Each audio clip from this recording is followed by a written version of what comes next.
July 13th, 2017, and you're watching Life Talk. I'm Mark Crutcher. And I'm Renee Hobbs. Thanks for being with us. Okay. It's almost the middle of the month. Almost.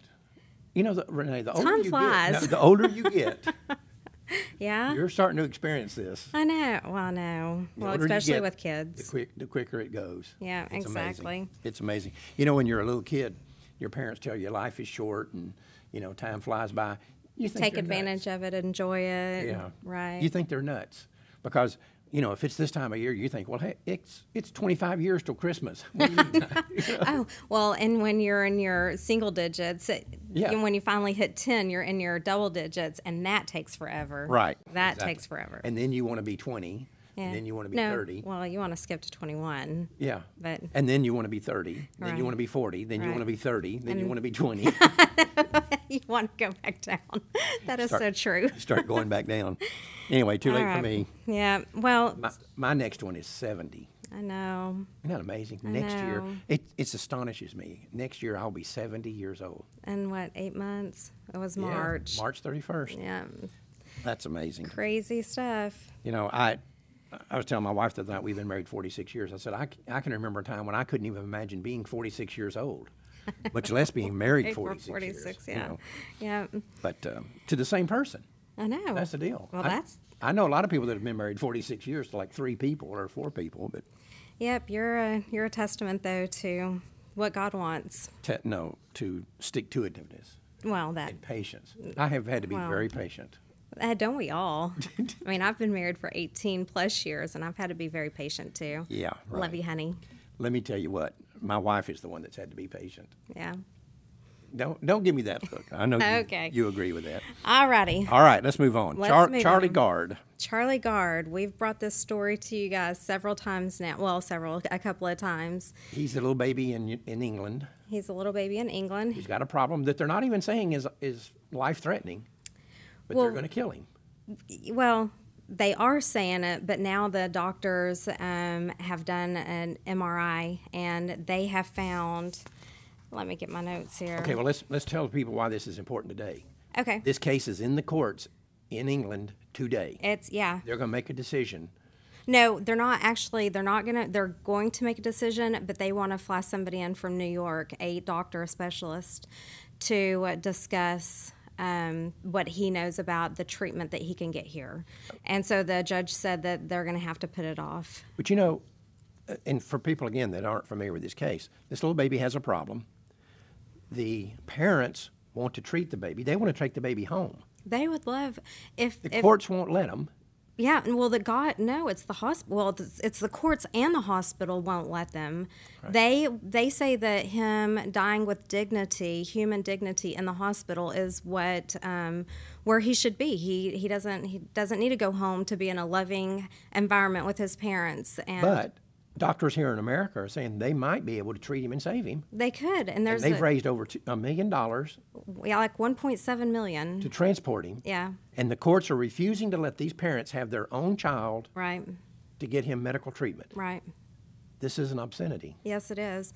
And President Trump is even Joined in on it and tweeting and trying to get this baby here. He's even offered to send the treatment to the UK. Who has? Trump, but to get the medicine over to him if he can't come to us, and they're still not allowing it. Again, we've made this point before. This is the Terry Schiavo situation. It's just so pro-death here. This is so perverted. It is very perverted. And anyway, I interrupted you. You said you were going to do something about the case, or they're not going to decide today. Yeah, they're not going to decide today. But Catherine Foster, she is actually there right now in the courts with them, and she's been tweeting everything Now, that's who is she? been going on. She's an attorney. She's there with Richard Mahoney and Terry Schiavo's brother. And they're all from the United States. They're all from the United States. They're on behalf of Charlie and trying to help his parents and be a support for them. I defy anyone to explain to me how the people that are making this decision can see any harm. If they believe this baby's going to die anyway, what's the harm in taking whatever shot you can? Right. What's the harm in that? Well, it was quite interesting because we had Leslie Hanks on the show discussing this originally, and she had posted something on Facebook not long ago where all of the courts, anybody involved in this case, whether male or female, have no children. They have no children. And I thought, you know what? That is very telling right there. That's very telling. Very. But them are at the hospital that he's at right now, the Children's Hospital in London. The MRI shows no definite structural abnormalities, implies no dysfunction, not structural brain damage. So right there is just optimism. We need to get this baby here. We need to get him treated. And, you know. It's just, like I said, I'm at a complete loss to explain how any decent human being, and maybe these aren't decent human beings that we're dealing with here in this how they can keep saying no. From the very first case was April 11th, and then they moved it to the European British or the courts. Right. And they said no. They were actually going to take him off life support June 30th, but the parents pleaded and pleaded and pleaded, and they decided to let them be with their son to say their final goodbye. And then now here it is, the 13th, and we're at court again. And so, but you see, Renee, this is something we've talked about many times in the past. The legalization of abortion destroys the morality of the society that legalizes it. Mm-hmm. It destroys the legal community, because think about abortion. You have a Holocaust in which one group of living human beings targets and kills another group of living human beings. Right. The legal system defends the right to do it, and the medical community does it. Mm-hmm. So ostensibly, two of the most educated groups of people in the society, doctors and lawyers, yes, are the ones who are either advocating this and making it legal or actually doing it. right. And it destroys them. It destroys their entire moral fiber. Yes, it does. And then it eventually destroys the society at large. I want to let you know, just give you a couple of thoughts on this. Harry Blackmun, who I'm going to tell you is the American version of Adolf Hitler, except he's a lot worse. Harry Blackmun is as evil a person as ever lived. He was the Supreme Court justice who wrote the Roe versus Wade decision and shepherded it through and basically later on admitted that he did it for purely personal reasons because his daughter got pregnant in college. Yeah. That was basically the reason he pushed abortion through. Right. But what's very interesting is, a year before the Roe versus Wade, before he wrote the Roe versus Wade decision, he wrote a dissenting opinion in a death penalty case, dissenting with the Supreme Court saying that the death penalty was constitutional, in which he said legalizing the death penalty can do nothing for this society except diminish our respect for human life. And a year later, he wrote the Roe versus Wade decision. I mean, Well, and when it's mind-boggling. it is, because when you don't have respect for human life, nothing else matters. Nothing and else. you've said that before, and I Yeah. 100% agree with that. Nothing else matters. Once you've crossed that Rubicon, Yep. you're there. Yep. And you know, I think it's important. It's kind of hard for us in today's society, today's political environment, where the Democratic Party is just owned lock, stock, and barrel by the American abortion lobby. And basically, the Democratic Party has become the party of death. They support any kind of pro-death legislation, pro-death behavior, whatever. They find pro-death. This is where you go to do it. Yeah, If right. you're from a political, they've Right. become a political sanctuary for every sort of moral depravity and moral degenerate in America. It wasn't always that way. I mean, I grew up in a household when my parents were Democrats. My mother worked for Adlai Stevenson. And one of these people was a guy named Hubert Humphrey, and he hit the nail on the head one time. Now, Hubert Humphrey was a liberal Democrat with whom we would probably not find a lot in common with politically. But he was a good, moral, decent person. This is back when you could be a good, moral, decent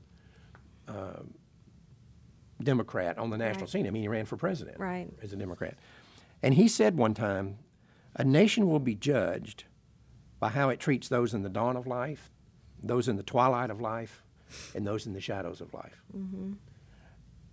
He hit the nail on the head. Now, you've come from the point, at least in the American political system, where that guy could be the Democratic Party's nominee for president of the United States, right? Right. And actually be the vice president. Right. And to the point where we are today. And Well- it's amazing. And that goes with the Charlie Gard case here, because Charlie Gard could be any one of us. Right. Any one of us. We could get in a bad accident. Anything could happen to any one of us, our children, and this could happen. Yeah, can you imagine one of your children having a problem, being in an accident at school or in a car wreck or something, and the medical community saying, "Oh yeah, there's a chance we could save your child," and the federal government stepping in and saying no. But they're going to hold them hostage, yeah, Right. at the hospital. I don't really know what I would do in that situation. I really think I would kidnap my kid. I don't. I don't know if you can get away. Yeah, I've wondered about that I in the don't Charlie Gard know. situation. Do the British authorities have guards at the door where Right. this baby is? I have no. I don't know. I have no idea. I know, I have no idea either. But anyway, that's going on today. Yes, it is. And we just checked on the latest developments as we were walking in here. Yep. And really, there are no developments to tell you about other than what we've said here. But we do need to be in prayer about this deal. And I hope that we've had some impact on it. I know we've had a lot of comments on the shows that we've done. And we were the ones who suggested that people picket the British Embassy in Washington, D.C., and that actually happened. Some people Well, did. and there was that petition that went around, and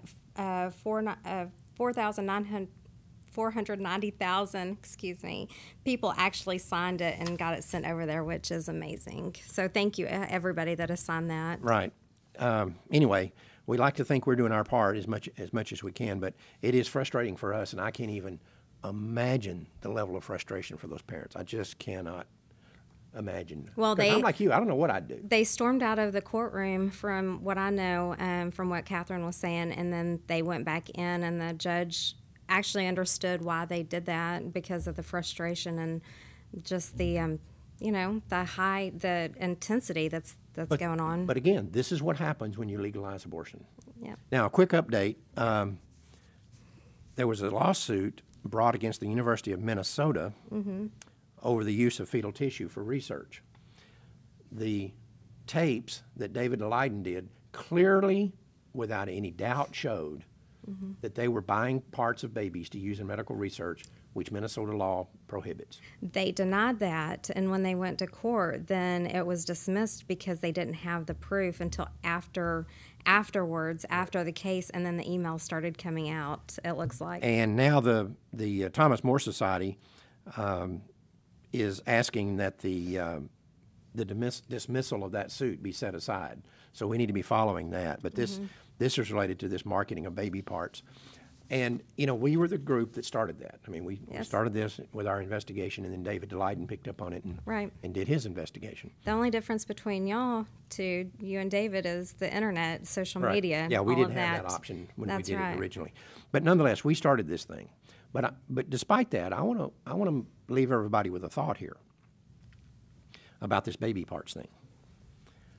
There's a lot of people that get all wrapped around the axle about this baby parts, and some of them will even tell you that they're pro-choice, but we're really upset about this. Don't give me that garbage. You're pro-choice, but you're upset about the baby parts. Because here's the question I want to ask these people. Very simply, if there is nothing wrong with legalized abortion, I challenge you to tell me what's wrong with selling their parts. If there's nothing wrong with legalized abortion, it ought to be tolerated, it ought to be allowed, right? If that's your position, then I need you to tell me what's wrong with selling the parts from those babies. If you're going to kill them, right? If your argument is that it should be okay to kill them, that it is okay to kill them, it should be legal to kill them, then what's wrong with saying we're going to chop them up and sell them for parts afterward? If all they are is cells, they're not living human beings, they're not persons, they're not all the excuses that you use to justify legalized abortion. If those things are true, then tell me what's wrong with chopping up the babies and selling them for parts. So you're saying, why don't they just do it openly and let everybody know that they're doing it, and what's the big deal? Well, that's part of it. But what I'm saying is, I don't want to give these cowardly pro-choice people the moral cover of saying, oh, we're pro-choice, but that goes beyond what we anticipated. That's too egregious. Horrific, yeah. That's too horrific. We can't go along with that. because the reason they do that is not because they're concerned about it. They don't care one way or the other about it. The reason that they're doing that is because they know the public is outraged about it, and they don't want to appear to be on the opposite side of the public. So they try to have their cake and eat it too. I see. Yeah. They want to say, I'm pro-choice, Right. but, oh yeah, I'm horrified just like you are about this Right. baby parts trafficking. You're a liar. Good point. You're a bald-faced liar if that's your position. Take a position and stick with it. But we're not going to let you have the moral cover or try to take the moral high ground on the baby parts thing while you're supporting legalized abortion. If you support legalized abortion, if the unborn child is not a person, not a human being, just a glob of cells, an unsentient being, as they call them, if those things are all true, then there's absolutely nothing wrong with chopping them up and selling them for parts. You're not chopping up anything more than this pen, according to them. Morally, you're not chopping up anything. What's morally wrong with that? Right.